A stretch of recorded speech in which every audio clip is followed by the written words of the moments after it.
नमस्कार, प्रखर राजपूत को देख रहे हैं आप और आज तारीख 21 सितंबर साल 2025 और इजराइल, फिलिस्तीन, लेबनान सहित पूरी दुनिया की खबरों के साथ एक बार फिर से आपके सामने हाजिर हुआ हूं। इस वीडियो में हम आपको बताएंगे कि अमेरिका ऐसे ऐसे देशों से दुश्मनी पाल रहा है कि आने वाले टाइम में ये कहना गलत नहीं होगा कि अमेरिका का जो इस समय राष्ट्रपति डोनाल्ड ट्रंप है पूरे अमेरिका की लंका लगाएगा। और ये बात आप मेरी लिखित ले लीजिएगा। वहीं गजा से भी कुछ बड़ी खबरें निकल के सामने आई, इसके बारे में भी अभी हम डिटेल में एनालिसिस करेंगे। और साथ ही वेस्ट बैंक में नए परमिट्स का ऐलान किया इजराइल ने। ये कौन से बड़े परमिट्स है, इसके बारे में अभी हम डिटेल में बातचीत करेंगे। और साथ ही हमास ने आज 48 लोगों की एक ऐसी तस्वीर जारी कर दी है जिसके बाद इजराइल में हड़कंप मच गई है। इजराइल के जो लोग हैं वो सड़कों पे आ चुके हैं, वो प्रोटेस्ट कर रहे हैं। तो ऐसी कौन सी तस्वीर है, इसके बारे में भी आपको पता चलेगा। और साथ ही दो ताकतवर मुस्लिम देश अब एक दूसरे के साथ भिड़ सकते हैं, इनकी दुश्मनी बढ़ चुकी है।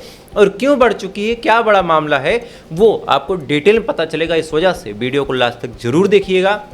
चैनल पे नए हैं तो लाइक करके सब्सक्राइब करके अपना प्यार जरूर दे दीजिएगा। और साथ ही इजराइल और फिलिस्तीन की इस जंग में आप किसके साथ खड़े हैं, इजराइल के साथ खड़े हैं या फिर फिलिस्तीन के साथ खड़े हैं, एक बार कमेंट करके जरूर बता दीजिएगा। और रोज़ जब ये बात मैं दिन में 2 बार 3 बार बोलता हूँ तो लोगों को लगता है कि मैं टाइम खराब करता हूँ। अरे जाहिलों, इतना तो ज्ञान होना चाहिए तुम्हारे पास कि जहाँ हम नहीं पहुँचते वहाँ हमारी दुआएं पहुँच जाती हैं। तो कम से कम यहाँ से हम कुछ और नहीं कर सकते तो अपने भाइयों के लिए दुआ तो कर सकते हैं। और भाइयों की बात आप हटा दीजिए, मजलूमों के लिए, मासूमों के लिए दुआ तो कर सकते हैं। तो आप कमेंट करके दुआ जरूर करते रहें। तब तक एक करके मैं आपको खबरें बताता हूँ। और सबसे पहली और सबसे अहम खबर मैं आज आपको अमेरिका की ही बताऊंगा, क्योंकि इजराइल अमेरिका ही के ही इशारों पे चलता है। ये बात तो आप मानते हैं। तो पहले आप खबरें जान लीजिए, अमेरिका ने क्या क्या किया है और कहां कहां नए जंग की शुरुआत अमेरिका कर रहा है। जब आप इसको समझ जाएंगे तब मिडिल ईस्ट में क्या चला उसको आप बखूबी समझ जाएंगे। सबसे पहले एक देश है वेनेजुएला। वेनेजुएला के ऊपर आज अमेरिका ने 2 मिसाइलें दाग दी। 2 मिसाइलें, और किस पे, एक नाव थी। उस नाव से कुछ लोग जा रहे थे, अचानक से अमेरिका ने उस नाव पे हमला किया, 2 मिसाइलें दागी और पूरी नाव डूब गई, पूरी नाव जल गई। और जलने की वजह से उसमें जो लोग थे, जो नाव चलाने वाले लोग थे, जो उसमें बैठा था, वो तमाम लोग मारे गए। टोटल 3 लोगों के मरने की खबर आई। और अमेरिका ने सीना ठोक के कहा कि वेनेजुएला की इस नाव को हमने डुबोया। और कारण क्या बताया कि वेनेजुएला जो है वो हमारे देश के अंदर नशीले पदार्थों को भेजता है, ड्रग्स सप्लाई करता है, तमाम ऐसी चीज़ों को भेजता है जिससे अमेरिकन यूथ बेकार हो रही, बर्बाद हो रही। ये बात डोनाल्ड ट्रंप ने बोली, सबने सुनी, सबने मान भी ली। लेकिन अब इसके पीछे एक कहानी और थी जिसके बारे में बहुत कम लोग जानते हैं। दरअसल जिस वेनेजुएला के साथ अमेरिका दुश्मनी करने को तैयार है, जिस वेनेजुएला को युद्ध की आग में झोंकना चाह रहा है, उस वेनेजुएला के पास एक ही चीज़ है जिसके पीछे अमेरिका पड़ा हुआ है, और वो चीज़ है तेल। वेनेजुएला के पास इतना तेल है कि वो पूरे अमेरिका को आसानी से चला सकता है। 2, 4, 6 साल तक पूरे अमेरिका को अगर फ्री में तेल देता रहे, फिर भी वेनेजुएला की सेहत पे इतना भी फ़र्क नहीं पड़ेगा। लेकिन हाँ, वेनेजुएला के पास भी एक चीज़ की कमी है, और वो कमी है टेक्नोलॉजी की। दरअसल वेनेजुएला के पास वो टेक्नोलॉजी नहीं है कि जिससे वो तेल निकाल के बेच सके, ज़्यादा मात्रा में प्रोडक्शन कर सके। इसी वजह से अमेरिका की नज़र वेनेजुएला की उस धरती पर है कि अगर एक बार वेनेजुएला को हम जंग की आग में धक्का दे दें तो वेनेजुएला जब जंग लड़ने लगेगा तो फिर हम वेनेजुएला पे जाके कब्जा कर लेंगे और फिर वहाँ का तेल हमारा होगा। इसी तरीके की आज दूसरी धमकी अफगानिस्तान को देने का काम अमेरिका ने किया। कौन सी बड़ी धमकी है वो आप जान लीजिए। दरअसल अफगानिस्तान में एक जगह लगती है बगराम। बगराम में एक एयर स्पेस है, एक एयरबेस है। इस एयरबेस को अमेरिका ने कहा है कि तालिबान की जो सरकार है हमें सौंप दे। ये बात जब तालिबान की सरकार से अमेरिका ने बोली, यानी डोनाल्ड ट्रंप ने बोली, तो तालिबान की सरकार ने साफ तौर पे कहा कि भाई देखो ऐसा है, 4 साल पहले यानी साल 2021 में तो हमने तुमको लात मार के भगाया था, तो अब 4 साल बाद वही एयर स्पेस, वही एयरबेस हम तुमको क्यों दे दें। अब इस एयर स्पेस की और इस एयरबेस की कहानी भी आप जान लीजिए। बात 1950 के आसपास की है, जब अफगानिस्तान में चाहे सोवियत संघ यानी रूस हो, चाहे यूनाइटेड स्टेट ऑफ अमेरिका हो, ये दोनों अफगानिस्तान में अपनी पकड़ को मजबूत कर रहे थे। उस दौरान इनको एक दूसरे से लड़ने के लिए, हवाई फिजाओं को लड़ाने के लिए एक एयरबेस की ज़रूरत थी। तो रशिया ने तो किसी दूसरे इलाके में अपना एयरबेस बना लिया, लेकिन अमेरिका ने इसी अफगानिस्तान के इसी बगराम इलाके में अपना एयरबेस बनाया। और कहते हैं कि साल 2011 में इसका इस्तेमाल भी बड़े अच्छे तौर पे किया था जब अमेरिका पे हमला हुआ था। ओसामा बिन लादेन की तालिबान से लड़ने की और अलग अलग और संगठनों से लड़ने की भी तमाम कोशिशें इसी एयरबेस से हुई। अच्छा, इसको जब बनाया गया तो भी एक बड़ी कहानी थी। जो अफगानिस्तान के उस टाइम के प्राइम मिनिस्टर थे जिनका नाम था दाऊद खान, वो बाकायदा इसका स्वागत करने गए थे। शुरुआत में ये लोग यही गलती करते हैं कि अमेरिका के कदमों में इतना गिर जाते हैं कि बाद में झेलना पड़ता है। तो क्या हुआ कि 1950 में जब दाऊद खान स्वागत किए, उसी के बाद एयरबेस बना। लेकिन जब दोबारा तालिबान की सरकार आई तो तालिबान की सरकार ने साल 2021 में जब अमेरिका को वहाँ से भगाया था, 10 अगस्त की मोहलत दी थी जहाँ तक मुझे याद है, उस दौरान अमेरिकन सैनिक, अमेरिकन जहाज, अमेरिकन लोग तो वहाँ से भाग गए, लेकिन एयरबेस वहाँ पे खड़ा रहा। अब इस एयरबेस का जो काम है वो अमेरिका अपने जिम्मे लेना चाहता है। क्यों? उसके पीछे भी कहानी है।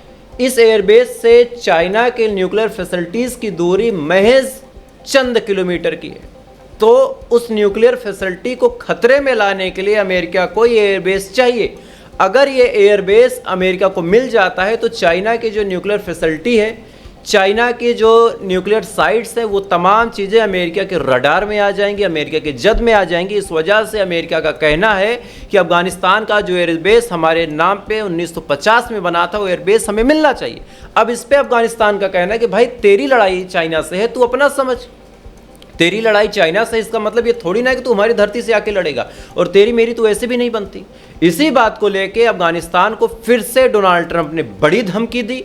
धमकी देते हुए कहा कि अगर हमारे हवाले हमारा एयरबेस नहीं किया गया तो अंजाम अच्छा नहीं होगा। हम कुछ ऐसा करेंगे जिसको तालिबान कभी भूल नहीं सकता। अब ये बात बड़बोलेपन में डोनाल्ड ट्रंप ने बोल तो दी, लेकिन अब आपको एक सच्चाई बताता हूँ। अफगानिस्तान पूरी दुनिया के एक ऐसा देश है, हमारा अपना भाई है। अफगानिस्तान पूरी दुनिया के एक ऐसा देश है जिसको आज तक कोई हरा नहीं पाया। रशिया लग गया, अमेरिका लग गया, चाइना लग गया, पाकिस्तान लग गया, ये तमाम देश अफगानिस्तान के आसपास लग गए कि इसको हरा दें, आज तक नहीं हरा पाए।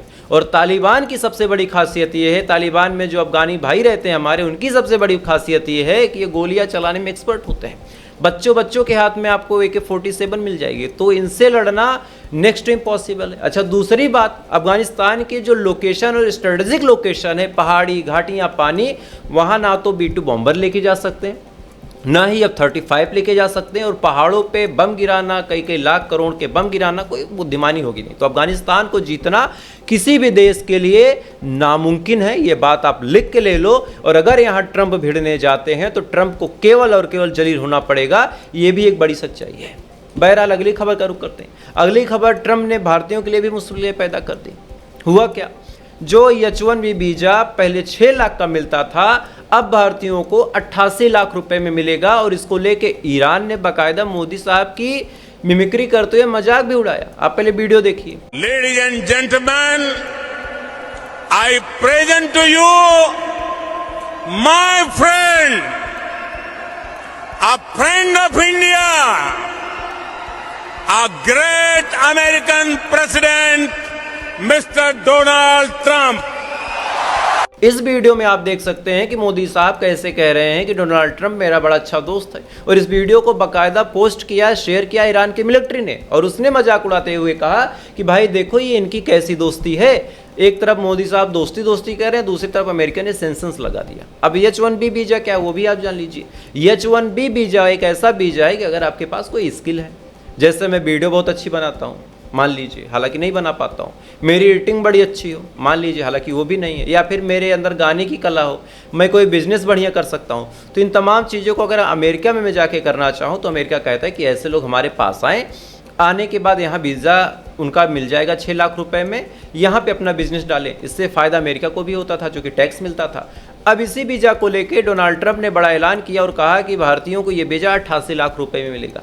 अब यानी जो भारतीय अमेरिका में जाके अपना बिजनेस 6 लाख रुपए से ही शुरू कर सकते थे, अब उनको 1 करोड़ की रकम चाहिए, चूंकि 88 लाख रुपए वीज़ा के, बाकी वहाँ आपको जो बिजनेस करना होगा उसमें भी 10-15 लाख लगेंगे। तो ये मुसीबतें भारत के लिए यहाँ पे भी डोनाल्ड ट्रंप ने बढ़ा दी। तो जिस हिसाब से डोनाल्ड ट्रंप अलग अलग देशों से भिड़ रहा है, अब अमेरिका का भी घुटनों पर आना तय है।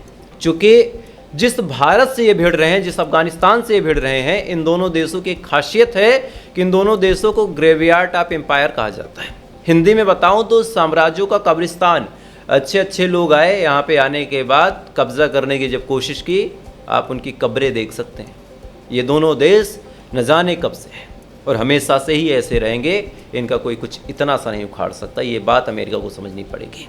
खैर, अगली खबर का रुख करते हैं। अगली खबर निकल के सामने आ रही सूडान से। सूडान के उत्तरी दारफुर इलाके में अल फसर में अर्धसैनिक बलों ने एक मस्जिद पे हमला किया है और सबसे कायरानापूर्ण इस हमले में रिपोर्ट जो निकल के सामने आई कि 43 ऐसे लोग थे जो नमाज पढ़ रहे थे और नमाज पढ़ने के दौरान उनको शहादत मिली।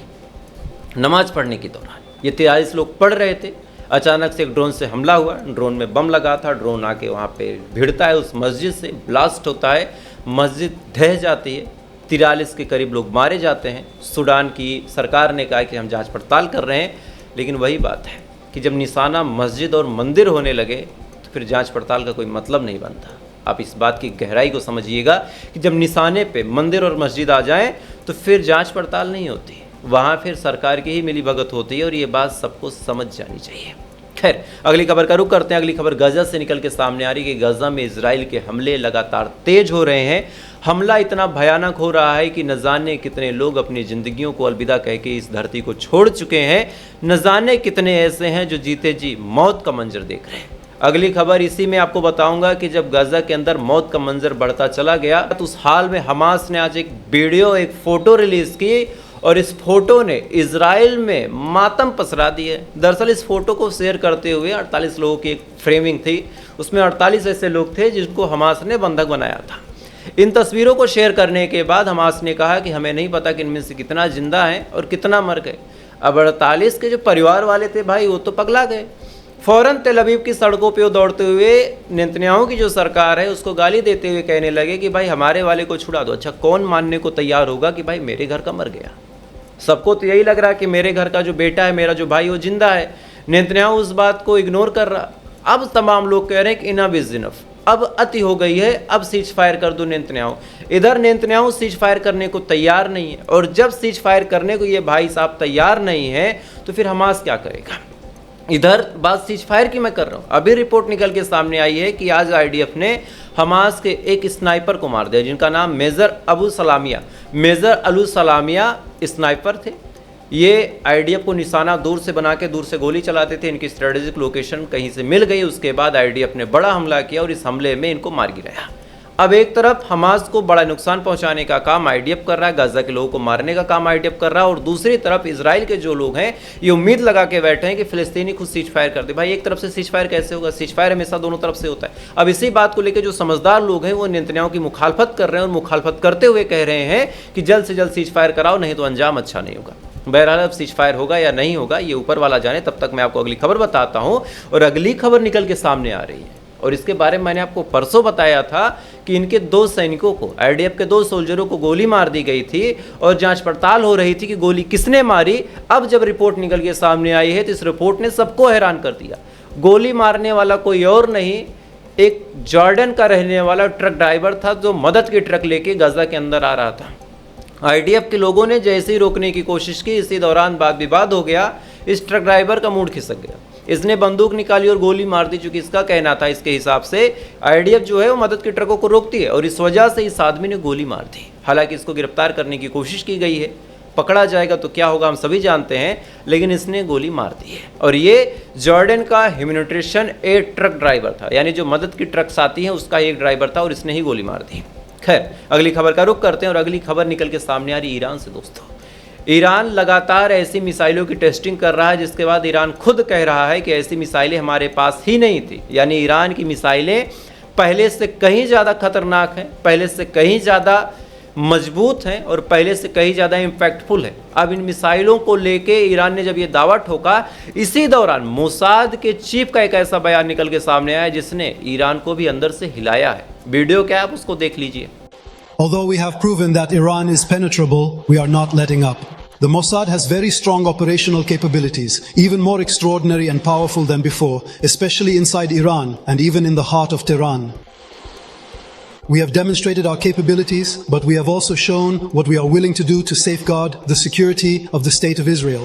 इस वीडियो में आप सुन सकते हैं कि मोसाद का जो चीफ है वो साफ तौर पे कह रहा है कि अभी भी हम ईरान में बहुत अंदर तक हैं, हमारी पकड़ ईरान में बहुत मजबूत है और ईरान में हम कुछ भी करने को कैपेबल हैं। यहाँ तक तेहरान में हम मौजूद हैं, उनकी जो IRGC है उसमें हम मौजूद हैं, उनके जो सिक्योरिटी कॉप्स हैं उसमें हम मौजूद हैं, इनकी मिनिस्ट्री में मौजूद हैं। यानी मोसाद का कहना है कि हमारे जो लड़के हैं वो ईरान में जगह जगह हैं। और देखिए, इस बात को आप ऐसे ले सकते हैं कि भाई आदमी फेंक रहा है, बड़बोलेपन में इसने बोल दिया, लेकिन जो लोग नज़दीकी तौर पे समझते हैं मोसाद को, जो लोग नज़दीकी तौर पे जानते हैं मोसाद को, उनको बखूबी पता है कि मोसाद ऐसे दावे कभी भी नहीं करता। मोसाद के दावों में सच्चाइयाँ होती है, क्योंकि मोसाद ने आज तक अपना जौहर मनवाया है। देखिए, आपको मेरी बातें बुरी लगेगी, ये तो दुश्मन की तारीफ़ कर रहा है, लेकिन एक बात आप जानिए कि तारीफ़ की चाहत नाकामों को होती है, काबिल के तो दुश्मन भी कायल होते हैं ना। तो भले ही आपकी सोच उस आदमी की सोच नहीं मिलती, लेकिन उसकी इंटेलिजेंस पे आपको डाउट नहीं करना चाहिए। और एक समझदार आदमी दुश्मन को कभी कम करके नहीं आता, ये बात भी आप याद रखिएगा। तो मोसाद ने अगर ऐसा बोला है तो ईरान को सतर्कता बरतनी पड़ेगी, अदरवाइज ईरान के लिए टेंशन का सबब हो जाएगा। खैर, अगली खबर का रुख करते हुए, इस खबर को आपने सुना भी होगा, लेकिन मुझे लगता है कि एक बार फिर से सुना देना चाहिए। पाकिस्तान और सऊदी अरब ने रक्षा समझौता कर लिया है। इस रक्षा समझौता को लेके दो देशों में टेंशन है, पहला यमन में और दूसरा भारत में। भारत वाले कह रहे हैं कि भाई सऊदी से हमारी क्या दुश्मनी थी, वो हमारे खिलाफ क्यों आ गया, और इधर सऊदी के खिलाफ यमन का कहना है कि पाकिस्तान भी फालतू उड़ता तीर ले रहा। अब इसकी सच्चाई क्या है वो आपको समझा देता हूँ। बहुत सारे लोगों को ऐसा लग रहा कि पाकिस्तान सऊदी के साथ समझौता करके भारत को नीचा दिखाने की कोशिश कर रहा, लेकिन सच्चाई ये है कि सऊदी अरब पाकिस्तान के साथ मिलकर यमन के हुतीस ग्रुप को दबाने की कोशिश कर रहा है। और उसको लेके अब हुतीस ग्रुप का बयान भी निकल के सामने आया, और हुतीस ग्रुप के प्रवक्ता या इसारी का कहना है कि अगर पाकिस्तान, पहले तो समझना चाहिए उसको कि हमारे मामलों में ना पड़े, लेकिन अगर पड़ता है और अपने सैनिक हमारे खिलाफ भेजता है तो एक बात याद रखें, 25,000 कब्र एक झटके में खोद दी जाएगी और पाकिस्तान के सैनिकों को निपटा दिया जाएगा। ये बात हुतीस ग्रुप ने बोल दी साफ तौर पे। अब इसकी कहानी आप समझिए। पाकिस्तान पूरे इस्लामिक वर्ल्ड में एक इकलौता ऐसा है जिसके पास न्यूक्लियर है, बाकी ज़्यादातर देशों के पास न्यूक्लियर नहीं है। दूसरी, पूरे इस्लामिक मुल्क में सबसे ज़्यादा पावरफुल अगर कोई है तो पाकिस्तान है। अब ये बात आपको सुनने में भले हंसी आए, ताजुब, लेकिन सच्चाई यही है। जब रैंकिंग नापी गई है तो आर्मी और बाकी वेपनाइजेशन के मामले में सबसे ताकतवर अगर कोई है तो पाकिस्तान है। तो बाकी मुस्लिम देश के पास क्या ताकत, क्या क्षमता है, आप खूब समझ सकते हैं। कुछ भी नहीं है, ये सब शून्य है। पाकिस्तान को अगर टाई अप करना था, बहुत मदद करनी थी, न्यूक्लियर। अच्छा, एक लाइन आपने सुना होगा कि जिस दिन ईरान के पास न्यूक्लियर हो जाएगा इजराइल खामोश हो जाएगा, क्योंकि अगर मुस्लिम कंट्री में न्यूक्लियर आ गया तो इजराइल डर जाएगा। भाई पाकिस्तान के पास है तो न्यूक्लियर, डरा ले जाके इजराइल को। ये इजराइल को नहीं डरा पाएंगे, ये किसी और संगठन को नहीं डरा पाएंगे। यमन के प्रवक्ता याह्या अंसारी ने साफ तौर पे कहा कि सऊदी अरब और पाकिस्तान अमेरिका के कुत्ते हैं, अमेरिका के टुकड़ों पे पलते हैं और अमेरिका के चाटुकार हैं। साफ कहा है, गलत नहीं कहा है। इतनी ही मित्रता, इतनी ही दोस्ती, इतना ही भाईचारा निभाना हो तो जाके गजा के लोगों से निभा दो, और अच्छा नहीं निभाना तो हाथ जोड़ के कह दो कि हम नहीं निभाएंगे। ये बीच में दोगलों वाला काम नहीं करना चाहिए कि मीटिंग हो तो खूब बड़ी बड़ी बातें और मीटिंग ना हो तो जाके यमन के खिलाफ खड़े हो जाओ। तो यही पाकिस्तान की सच्चाई है और इससे ज़्यादा इनकी कोई हैसियत नहीं, इस बात को आप जान लीजिएगा। खैर, आखिरी खबर का रुख करते हैं। आखिरी खबर निकल के सामने आ रही है वेस्ट बैंक से। वेस्ट बैंक के दो गांव जिसका नाम वेत इसका और नबी समुएल है, वेत इसका और नबी समुएल में बड़ा फरमान IDF ने जारी किया, और इस फरमान में साफ तौर पे कहा है कि अगर इस गांव में किसी को एंट्री लेनी है तो सबसे पहले परमिशन लेना होगा, और बिना परमिशन के कोई भी शख्स, अब गजा का ही हो, वेस्ट बैंक का हो, यहाँ नहीं आ सकता। तो फिलिस्तीनी अब अपने ही देश में परमिशन लेके आएंगे इजरायलियों के हिसाब से। खैर, तो फिलहाल ये थी पूरी खबर।